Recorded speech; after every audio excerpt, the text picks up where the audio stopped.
What's up, everybody? Everybody! Wait a minute. Let me turn these headphones up a bit. I need to hear myself. Is that better? There we go. That's what's up. Hey, what's up, everybody? I introduced a little bit of new intro music today, which I'm excited about. I'm now going to turn this guy off and... Oh, I know what I'm going to do. I have a cool little, cover of a sweet song that I'm going to play for you. Wait one sec. Don't go anywhere now.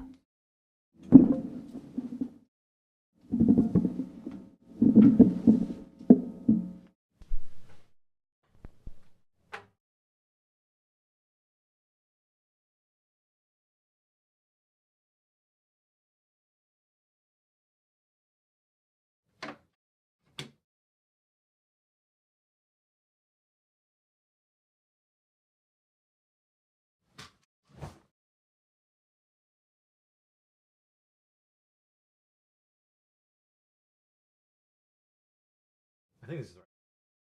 I can't hear myself, though. Hello?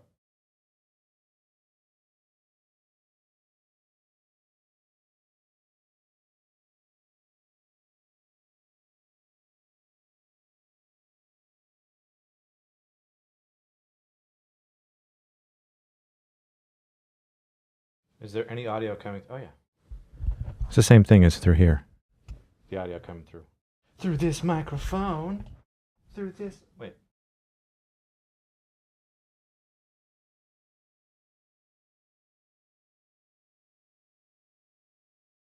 Okay, so this is the cover. It goes with something. Oh, that's why. Can't hear it in my headphones because I had the thing muted.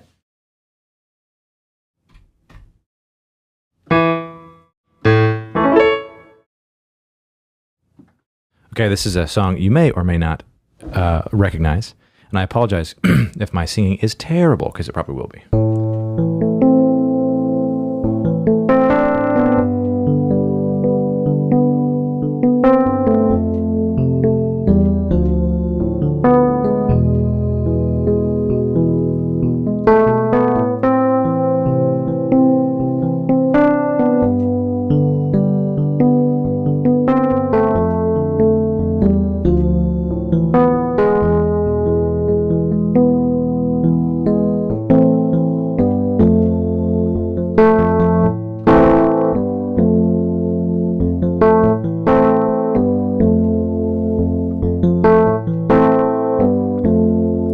Well, if you wanna sing out, and if you wanna be free, be free, 'cause there's a million things to be, you know that there are.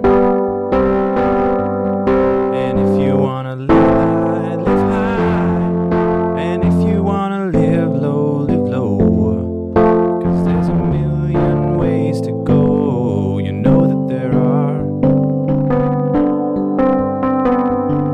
You can do what you want.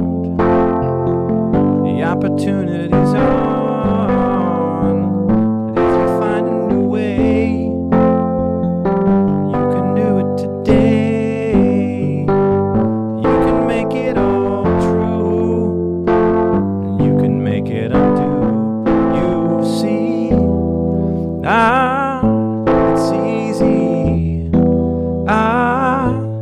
Only need to know. Well, if you wanna say yes, say yes. And if you wanna say no, say no. 'Cause there's a million ways to go. You know that there are. And if you wanna be me, be me. And if you wanna be you, be you. 'Cause there's a million things to do. You know that there are. You can do what you want. The opportunity's on. And you can find a new way. You can do it today. You can make it all true. And you can make it undo. You see, it's easy. You only need to know. Well, if you wanna say yes, say yes. And if you wanna say no, say no. 'Cause there's a million ways to go. You know that there are. And if you wanna be me, be me. And if you wanna be you, be you. 'Cause there's a million things to do. You know that there are. And if you wanna sing out, sing out. And if you wanna be free, be free. 'Cause there's a million things to be. You know that there are.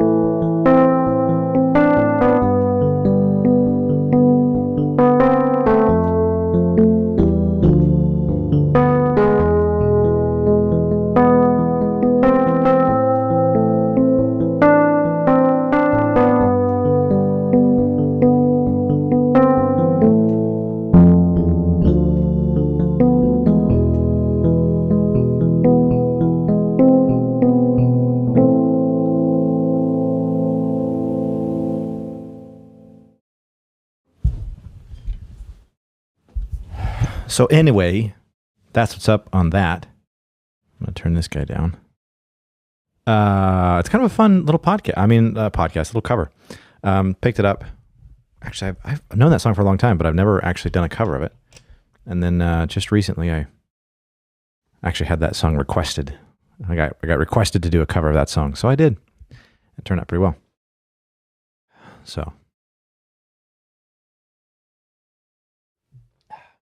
actually, so there's this other song that I've been writing on the guitar. Let's see if I can pick this guy up and play.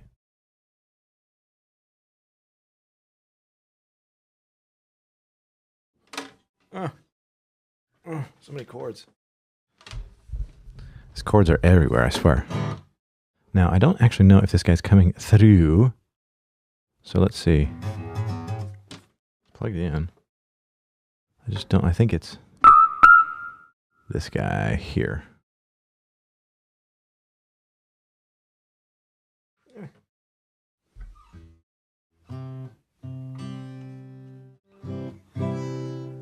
Why is that not coming through the headphones, I wonder?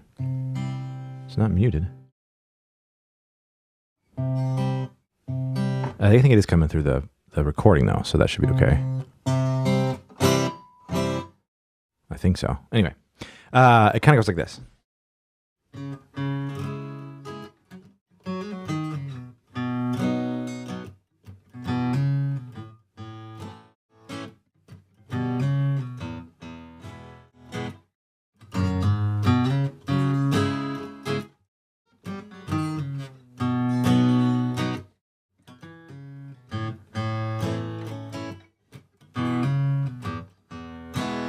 And the chorus goes like this.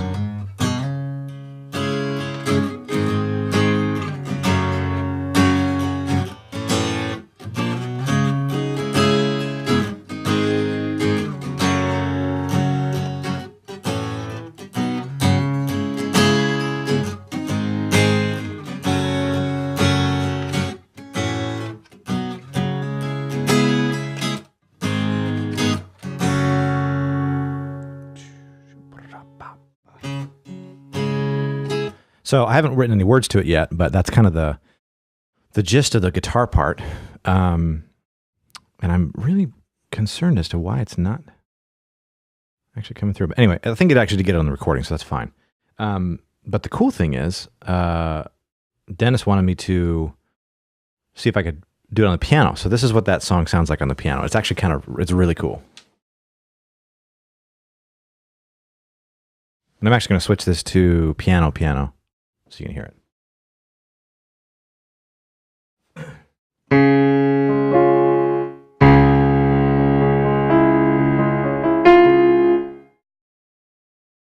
Sorry, it's a little loud. Hang on a second.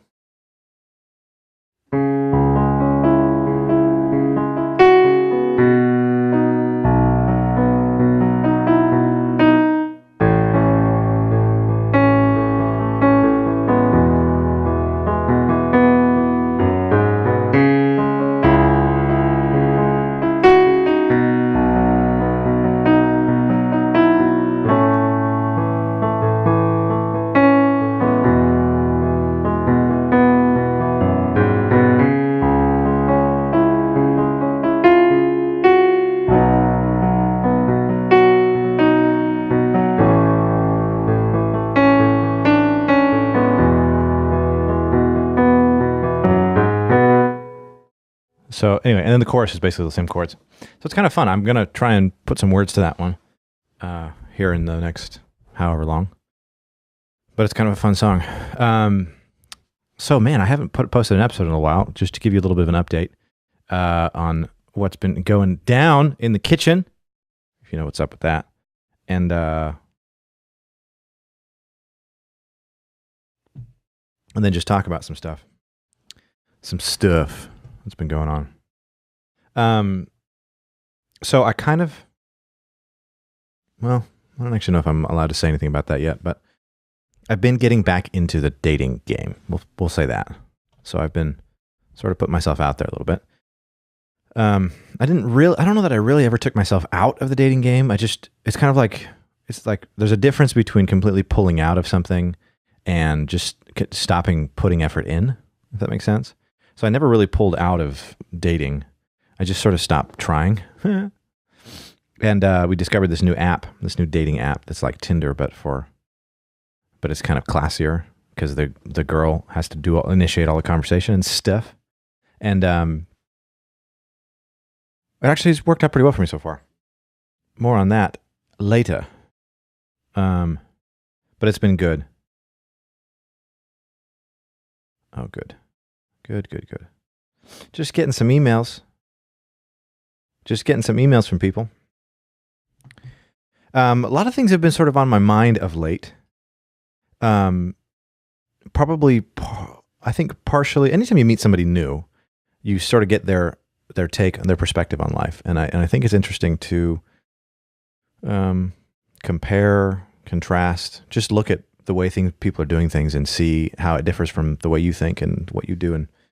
And then just make not judgments in the sense of like judging that person for the way they think, but like judgments in the sense of, this is how they think, this is how I think, this is how it's different. Here are the differences between the way you think and the way I think, and just kind of go from there. So, one thing that's been really interesting to me is this idea of guilt. And I've kind of toyed around with this idea for a long time. I just never really said anything until more recently. And I really don't say anything about it that much, but guilt is an interesting thing because I think that more often than not, we as humans, we feel guilty because we think we're supposed to, more so than we actually feel guilty.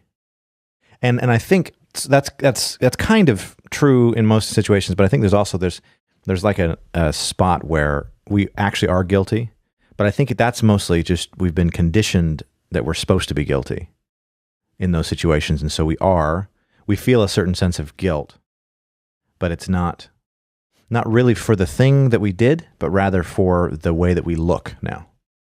And I think that's probably the thing that bothers me the most about this whole guilt thing, is the fact that we're not really guilty for what we did, we're guilty for how we look now. Oh, I feel so bad.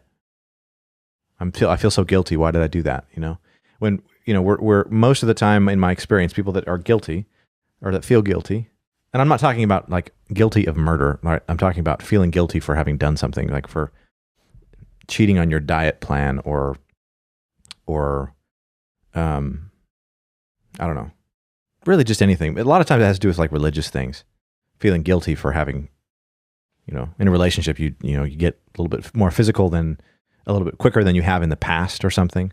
And it turns into like hang on a sec. Just a big guilt trip that you put yourself on, saying, oh, I shouldn't be doing that. I shouldn't be going that far, that fast. And I'm not trying to say that there shouldn't be lines and that you shouldn't have standards, so to speak. But what I'm trying to say is guilt doesn't really have a place, I don't think. Not really.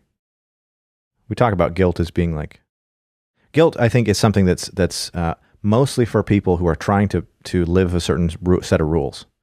And guilt is what keeps you from breaking those rules, or keeps you from being okay with breaking those rules. I spent a lot of my life feeling very guilty for the way that I thought, for the way that I acted, for things that I was doing. And I can tell you now, I haven't lived my whole life. Okay, so everything that I say is this is what I've experienced up to this point. So I might get on in 2 years and say, okay, that thing I said before about having no guilt, being awesome, was a good thing, and it turns out it was a bad thing. That might happen. That might actually happen. But I think the key is I don't feel guilty for anything, because I don't do things that I don't want to do.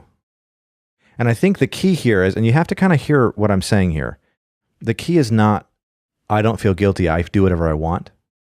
The key is, I do what I want to do, like the real me.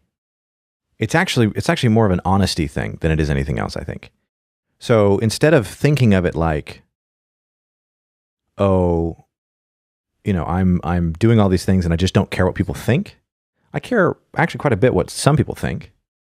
I think the key is I am just honest and true to who I actually am. And I'm not trying to put on airs or be different for anybody or do anything that's going to make me seem, I'm not really into the idea of upholding somebody else's standard of life. If it's my standard, like if it's me we're talking about, I want to do me. Does that make any sense?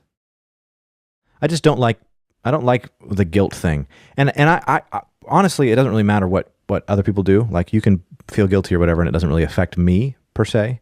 But what happens is I think that people are shortchanging themselves from an honest experience with themselves, more so than they're shortchanging themselves from like experiences with other people. So I'm not saying, oh, you could be having, you could be eating whatever you want, or you could be being more physical in your relationships, or all these different. That's not really the point, although that's true. The point really is, the more okay you are with yourself, the more honest you are about who you are and what you want, the less looking to the less appearances matter. Like, I don't really care what it looks like I'm doing, because I know what I'm doing. In any particular situation, if I stay out really late, I don't really care what it looks like, because it doesn't matter what it looks like. All that matters is what I'm actually doing. If that makes any sense. And when it comes down to what I'm eating, like there are these twinges every once in a while where I'm like, I don't want these people to see me, like, these people only see me eat crappy food. I don't want them to think I'm an unhealthy eater. And then I'm like, what does it matter what they think? Like, what does it matter how I look? I know the truth. Right? I'm not I think part of this comes from the fact that I'm not in a position in life where what it looks like I'm doing matters. I think there are some people who are in situations where the perception of what they're doing and how they're doing and all this kind of stuff, it does matter, and it's huge. But I think that for most of us it doesn't, because we know what's actually going on.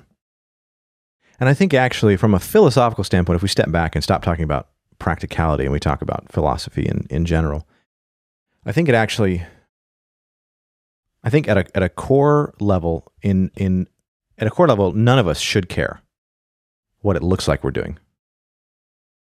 The only thing that should matter to any of us is what's actually happening. So I think that as a society in general, we've sort of conditioned ourselves to be more concerned with how we're perceived than with what we're actually doing. I found that all the time in the Mormon church. In fact, that was one of my biggest frustrations with Mormonism the whole way through, was the fact that most of the time, what seemed to be more important to people was how righteous they looked instead of how righteous they were actually being, right? From in the Mormon sense, right? So it mattered more that they not appear to be making bad choices than to actually make bad choices. In some instances, this is a cold, hard fact that so many people just don't understand. Sometimes you have to look evil to do good. This is a perfect example of this is the scene from Batman, I think Dark Knight Rises, or The Dark Knight, the second one, where at the very end, what's-his-bones, the Harvey Dent turns into Two-Face, and Batman decides, Christian Bale, Bruce Wayne decides, Batman needs to become a bad guy in order to do a good thing. In other words, basically keep Harvey Dent's image where it was supposed to be, so that the city doesn't get crumbled, so the city doesn't fall apart. He needed to take the role of the bad guy and basically just take him out because Harvey Dent had gone crazy, right?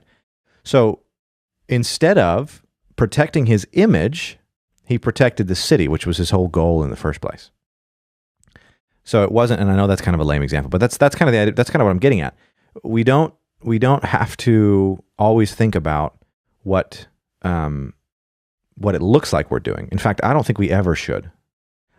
Whenever I find myself being concerned with what it looks like, I immediately do exactly what I'm afraid of doing.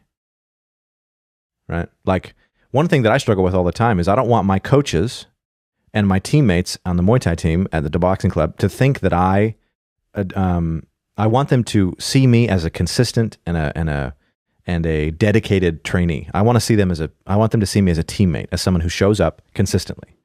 And so on occasion, I'll go to the gym just because I don't want to not go and not show up in that way.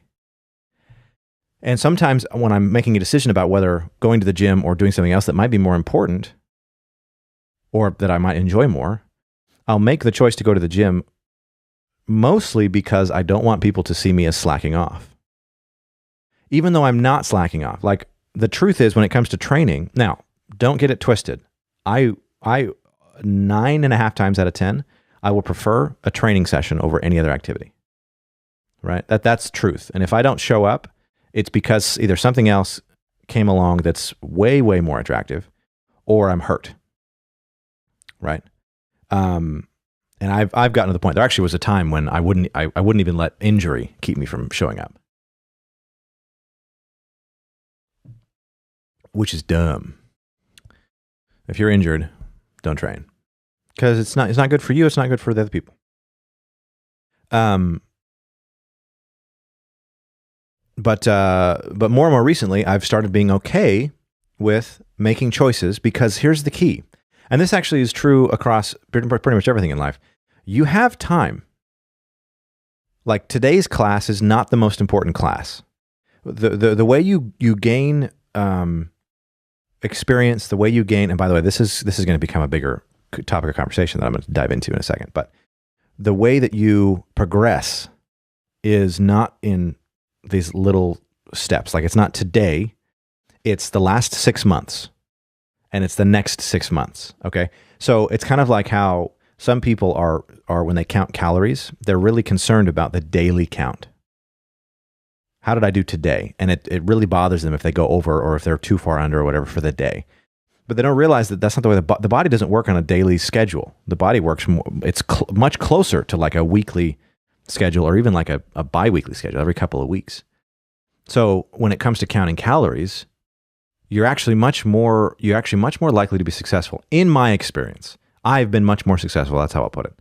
I've been much more successful losing weight in the past when I'm not as focused on the daily plus and minus on the caloric intake, but rather when I'm focused more on like the overall for the week.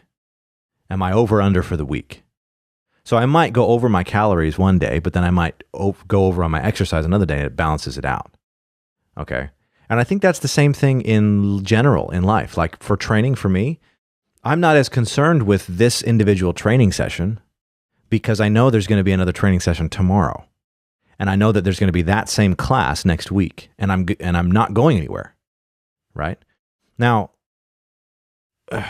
there's a mindset that goes around of you get there faster if you participate in it any way you can. And that's, I don't want to get twisted. I am in the fast track mindset, but I'm also not, I'm not beholden to any individual day.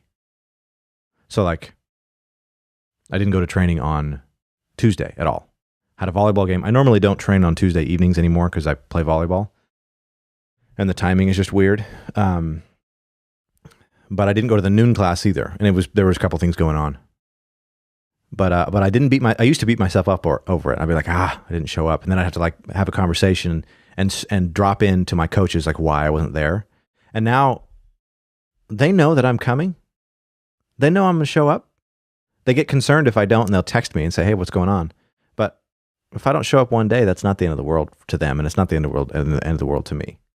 It's not all about today because there's time.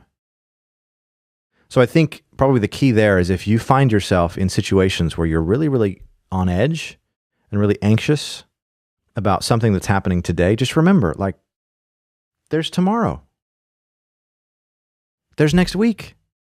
Like, why are you so concerned about what happens today? It's not as important as you think. And especially when it comes to like experiences with people, there are some moments that you can miss. I will give you that. That's true. There are some moments that you can miss and you never get those things back, right? Birth of a child, first step, first word, first kiss, there's all these different types of things that you miss. But remember, at the end of the day, you can, there's always time and you can always make up for things, at least for yourself. So if if it's really important to you that a friend show up for some performance that you have and they don't show up for the performance for whatever reason, it's not the end of the world. It's not. And don't make it the end of the world.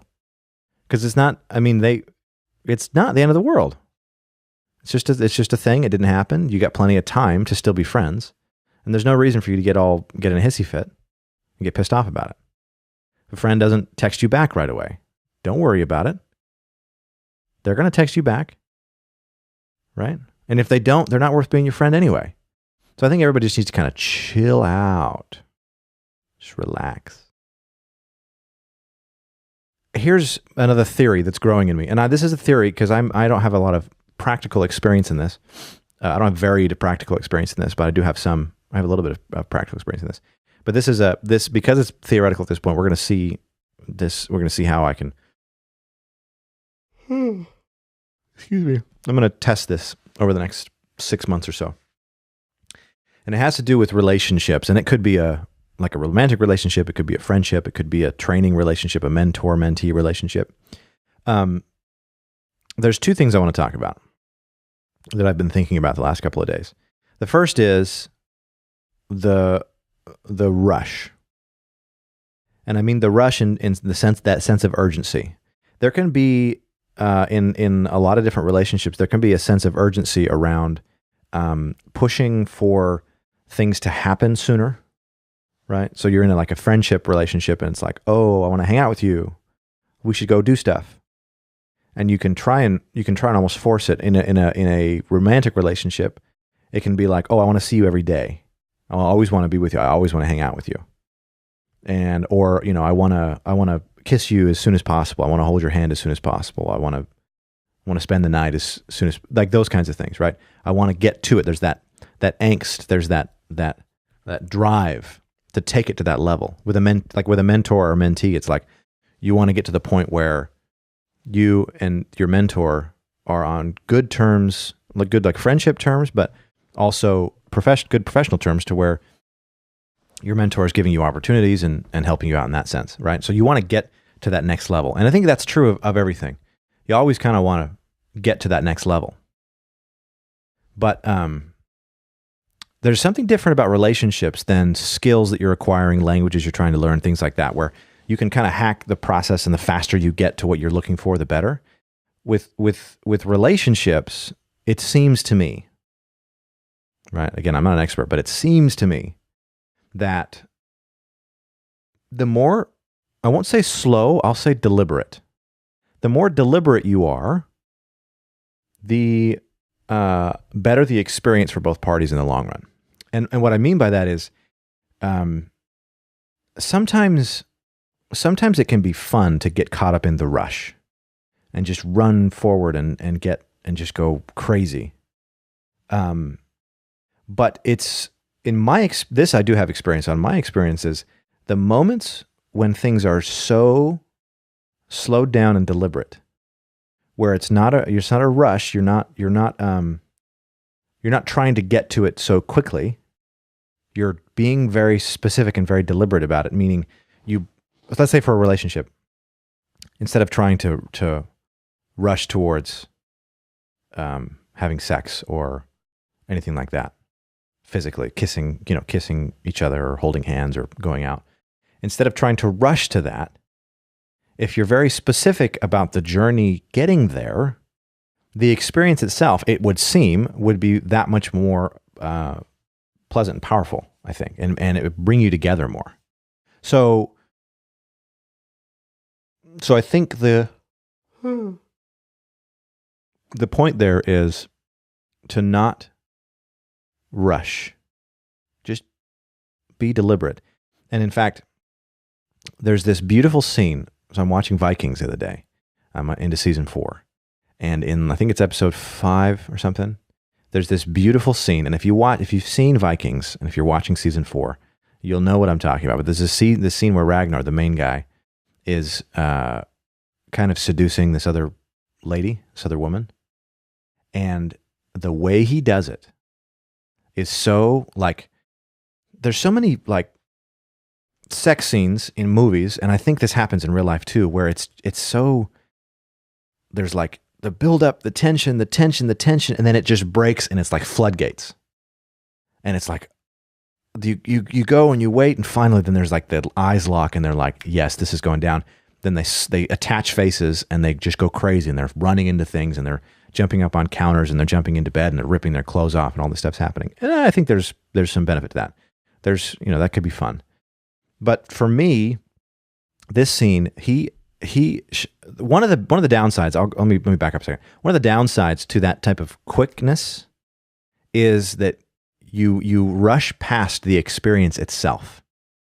You're so excited about getting to the end that you miss the whole experience. You don't remember like the individual moments, those moments don't affect you in the same way. Well, this scene, probably to date, I just saw this yesterday, but this scene might be one of my favorite scenes in television of all time. And it's not because it's a sex scene. It's a little bit because of that, but that's not really the point. The point is, he is so deliberate. They are so connected for that whole scene. He's not rushing in. He's not trying to surprise her. She knows what's happening. He knows what's happening. They're both cool with it. They both want it to happen. And he comes at her so deliberately and so methodically and so slowly. And the beauty of it is, my limited experience in this field is, the slower and the more deliberate you are, the buildup of the, like, that's the cool part. It's that buildup, right? It's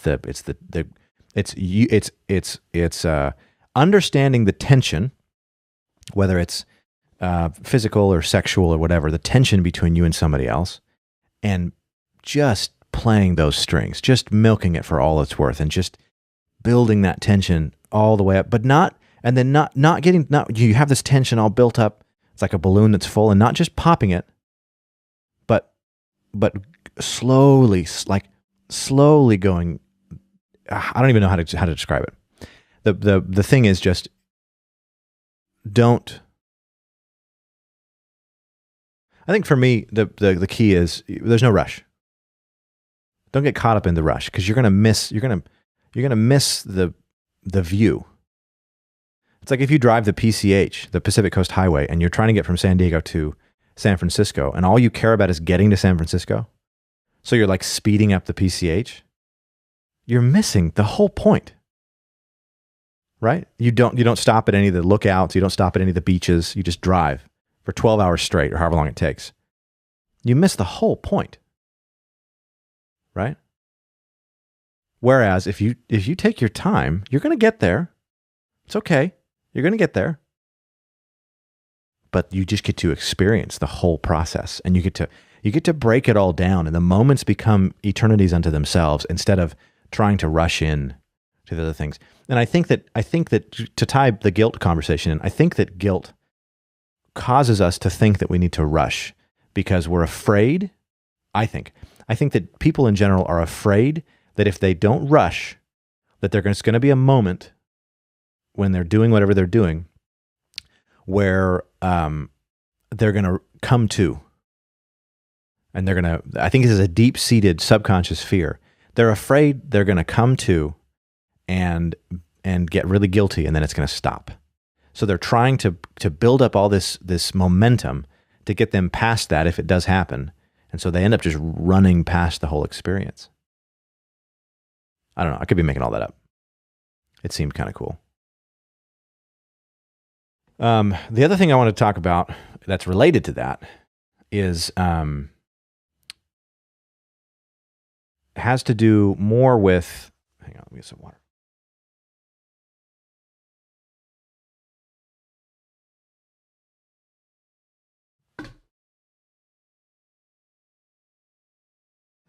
Has to do more, get back with that time aspect, like there is time. A lot of times in relationships, and this might just have been me. I might be the only one guilty of this for my whole life. But there is this thing where guys and girls in relationships want to get things right the first time. And so I think there's a subset of men who in relationships are always looking for their significant other to tell them what to do, right? To give them, I know for myself, I would ask, I used to love asking questions, but the reason why, the problem is the reason why. The reason why I loved asking questions is because I wanted to know what I was supposed to do in every situation before the situation came up, so I could just do it right? So I would ask things about, if you're sick, what do you want someone to do? If you are sad, what's the best way to respond? If you're pissed off, what's the best way to respond?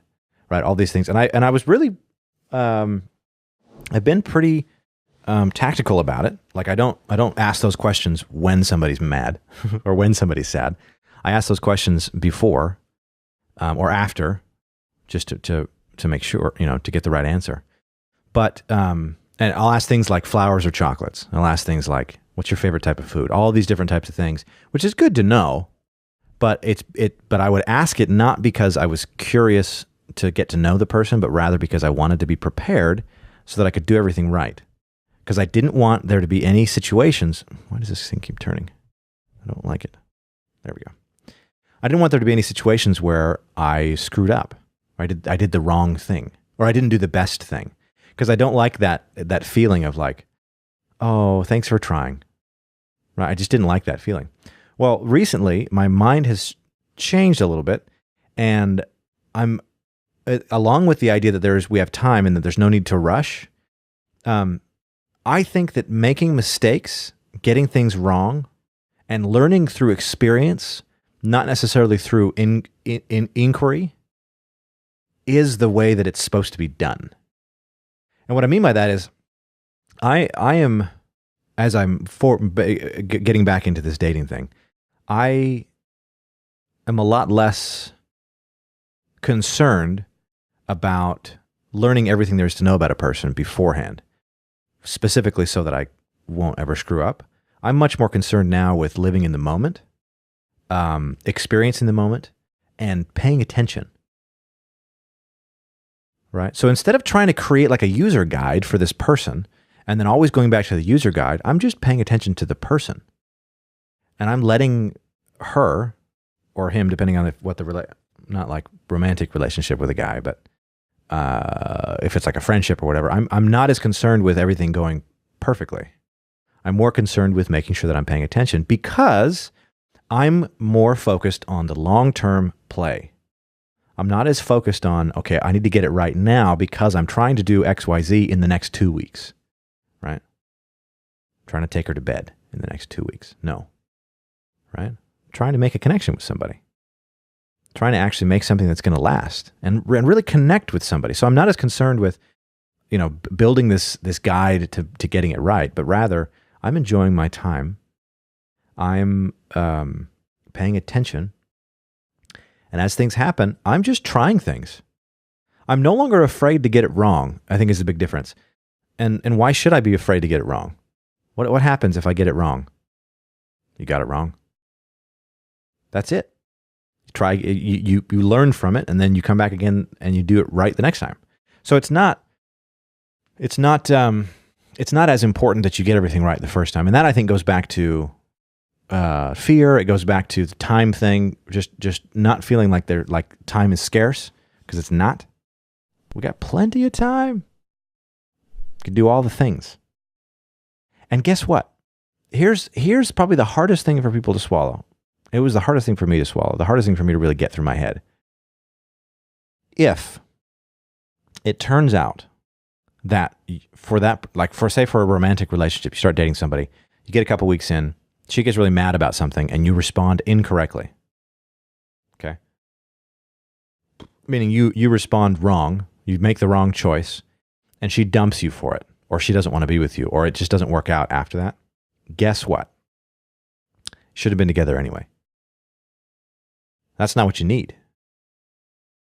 You can't be with people that are expecting you to get it perfect every time. You got to be with people who are willing to give and take with you, that are willing to see the effort and communicate with you what they actually need, and then move forward from there. So back to the thing about time, and back to the thing about guilt and fear. You can't be afraid that your relationship is going to end, that your friendship is going to end, that your job is going to end.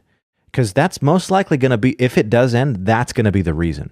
At the core, the reason why a relationship will end, if you're concerned about whether it's going to end, is because you're so concerned about it. I'm going to sneeze. Excuse me. All that concern makes you over present. You're trying too hard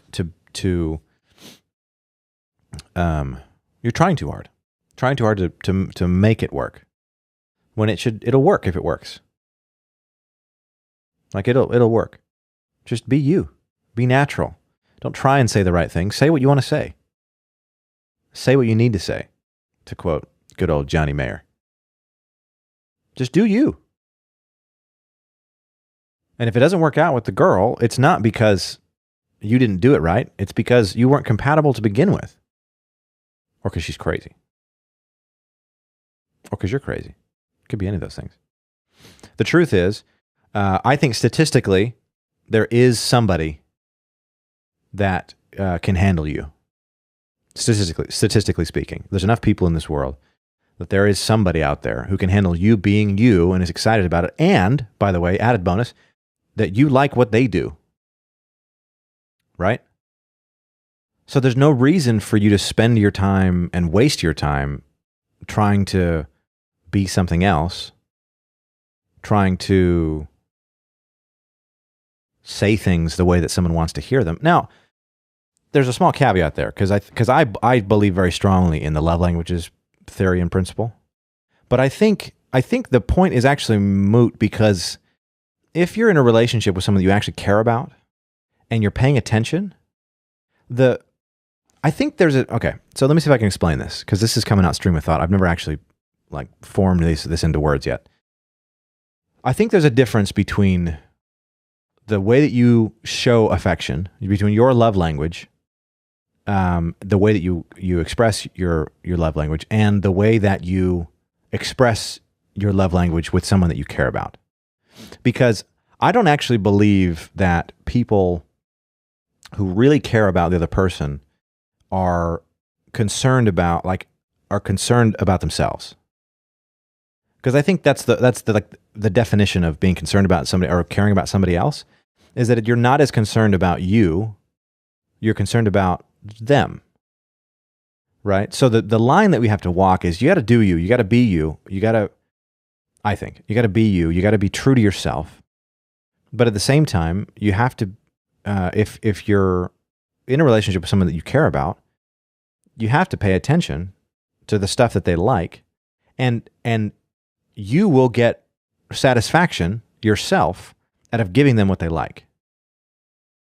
Because again, if you're the type of person who really cares about the other person, then their happiness, them smiling, their pleasure is your pleasure. Right? So the love languages thing, I think, is important because it's better to understand things that are more meaningful to somebody else. Because I've talked about language before, and a lot of it comes down to just their experience, like what they've experienced in their life. And if something would mean a whole lot to you, doesn't necessarily it would mean a whole lot to the other person. But I think that you naturally kind of gravitate towards that when you really care about the other person. I think so. So I think the point is kind of moot. I do think it's important to pay attention, though. It's like I was saying before. Yeah, you want to pay attention because you want to please the other person. You want to make them happy, right? I hope so. I mean, if you're just kind of playing the field, that's a different story. If that's you, well, like whatever, that's fine. There's plenty of people out there that are also playing the field.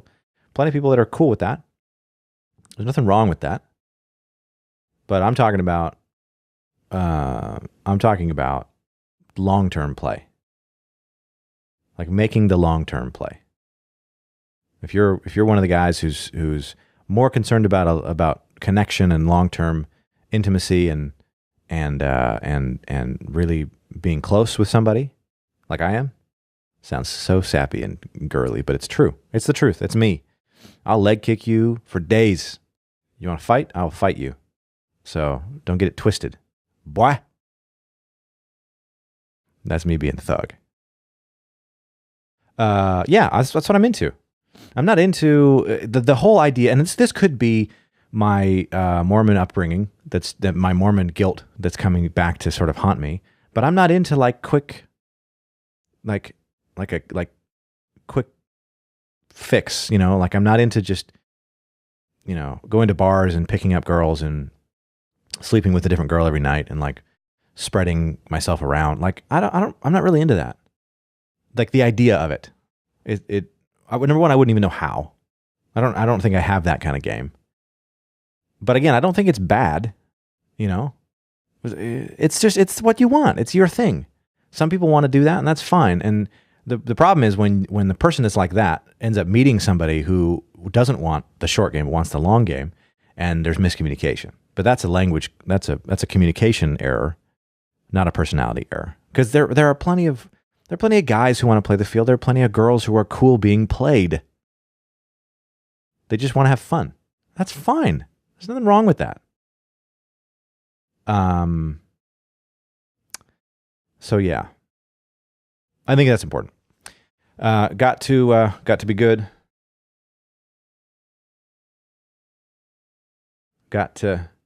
You gotta get your head in the game.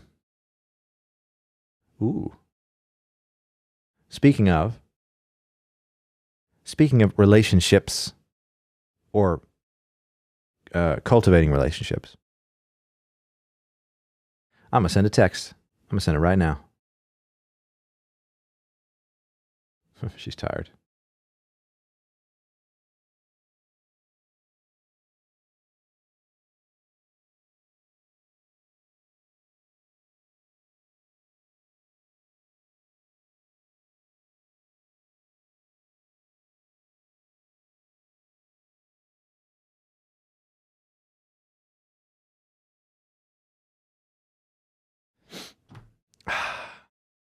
The other thing too about relationships is you can't be so serious. Especially, like, you can't take things so seriously. That's a life question, actually. You can't take life so seriously because it's not. It's not very serious. I mean, it is serious, but you can't control it. So it doesn't do you any good to try and take everything so seriously, and especially taking yourself seriously. Because you're not that important. I'm not that important. Right? So anyway, so I think that's an important thing to keep in mind is just you just got to slow it down, man. You just got to slow your roll.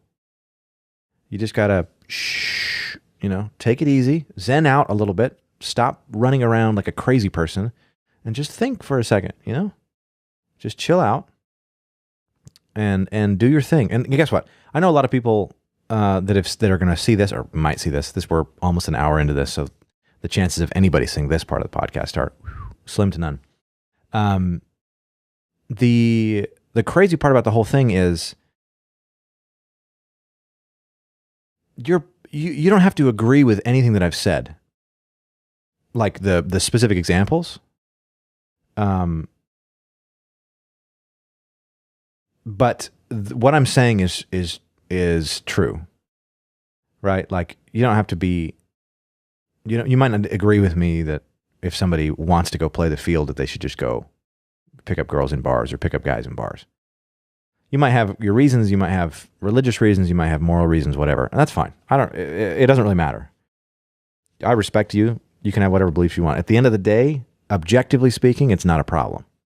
Doesn't hurt me, doesn't hurt you. It's not hurting anybody.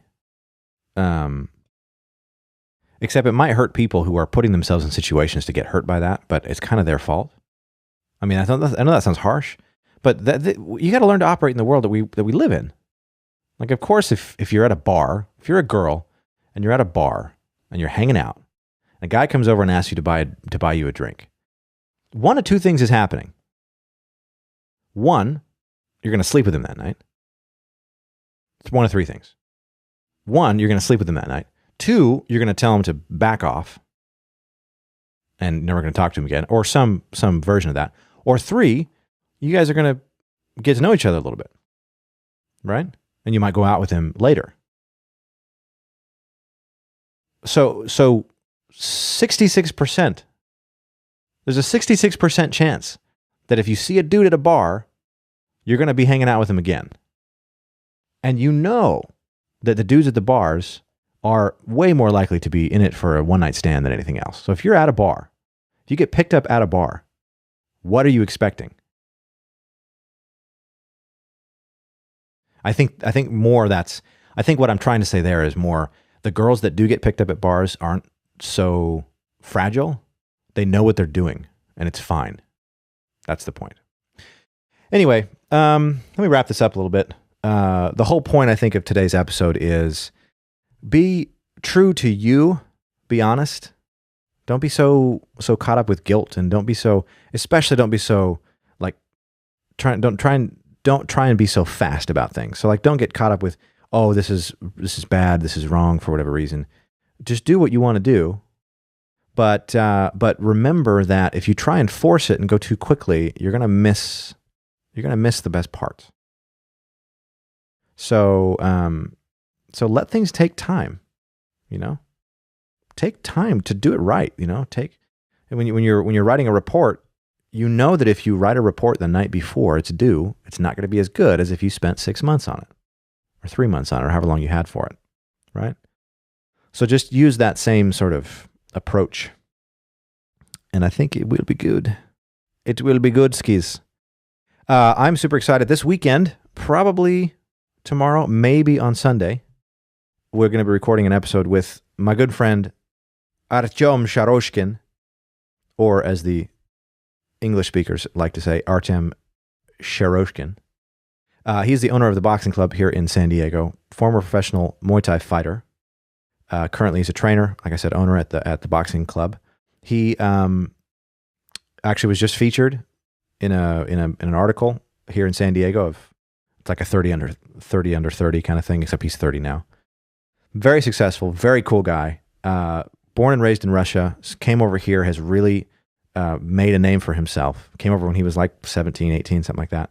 And now when you hear the guy, when you hear him speak, you can hear kind of a little bit of his accent, but he knows more about English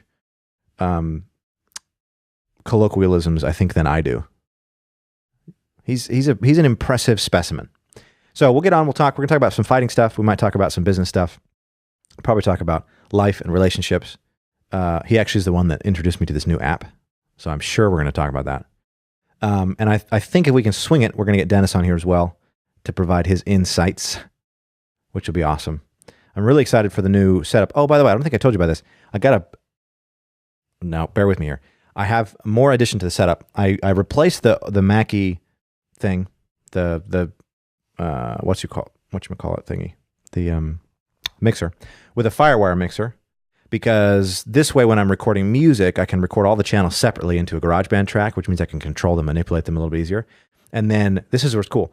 What I'm going to do is I bought a little USB audio interface, and I'm going to run the outs from here into there, and then run that in for the podcast when I'm recording stuff and doing live stuff on the computer for various reasons, which I can go into later to give you kind of a technical overview of how this stuff works. But I'm kind of excited, and I think that this setup is going to work really well. I have the camera over there.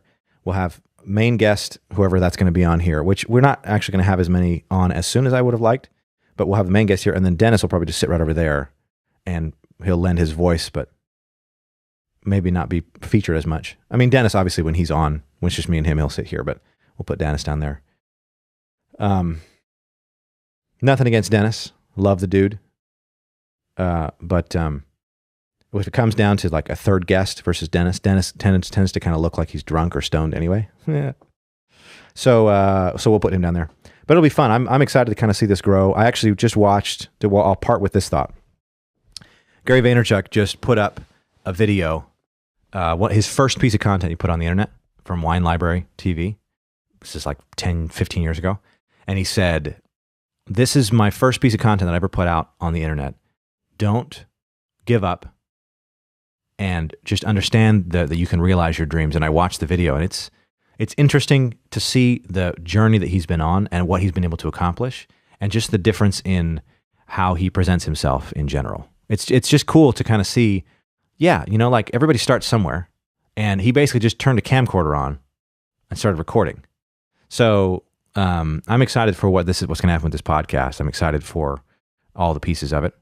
And I think it's going to be fun. I'm really excited about it. So, all right, it's time for me to play you out. I think I'm going to play out on the piano this time, and I'm going to give you the full song, if I can remember it.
Peace.